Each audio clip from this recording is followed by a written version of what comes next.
Good afternoon. We welcome you into the Dedman Center here in Radford, Virginia for today's Big South matchup between the Coastal Carolina Chanticleers and the Radford Highlanders. I'm Thomas Delves alongside the voice of the Lady Highlanders, Joey Troncalli.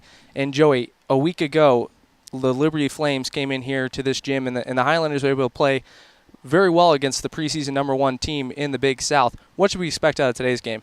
Yeah, I think they competed really well.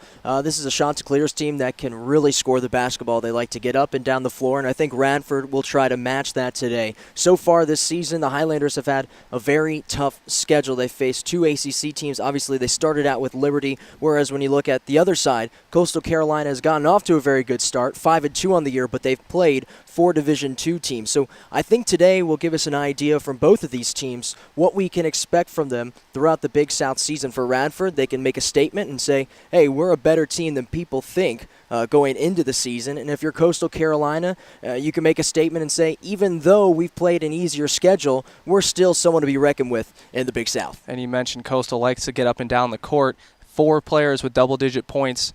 Again, we saw that in Liberty, a very tall team, but a team that really wants to get up and down the court. Who are going to be the players that are going to be the Highlanders need to key on today? Yeah, first of all, you got to look out for A.J. Jordan. She was an All-Big South member last season. Look to her to be in the conversation again this year. She's a great scorer. She can do it off the dribble, and really watch her today when she's away from the ball. She moves splendidly off the ball, and I think that she's going to have to be watched by Radford all day today. She'll play a lot of minutes, certainly. And also look at the transfer from community college, Alexis Robinson. She's just 5'10", but she's leading the Big South in rebounding.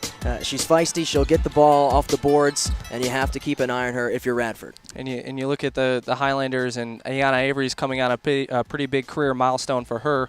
And as well, the Jordan Gayman, as we kind of touched on, played brilliantly last week against Liberty.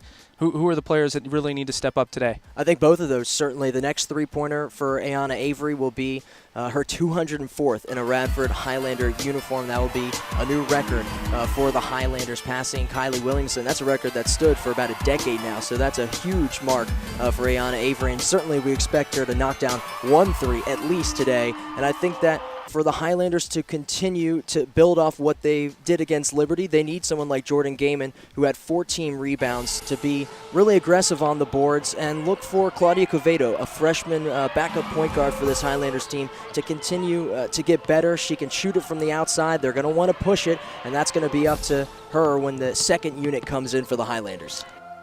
A season ago, the Chanticleers were able to knock off the Highlanders here in this gym by 1 point. For Joey Troncalli, I'm Thomas Delves. Up next is Big South basketball here on the Big South Network.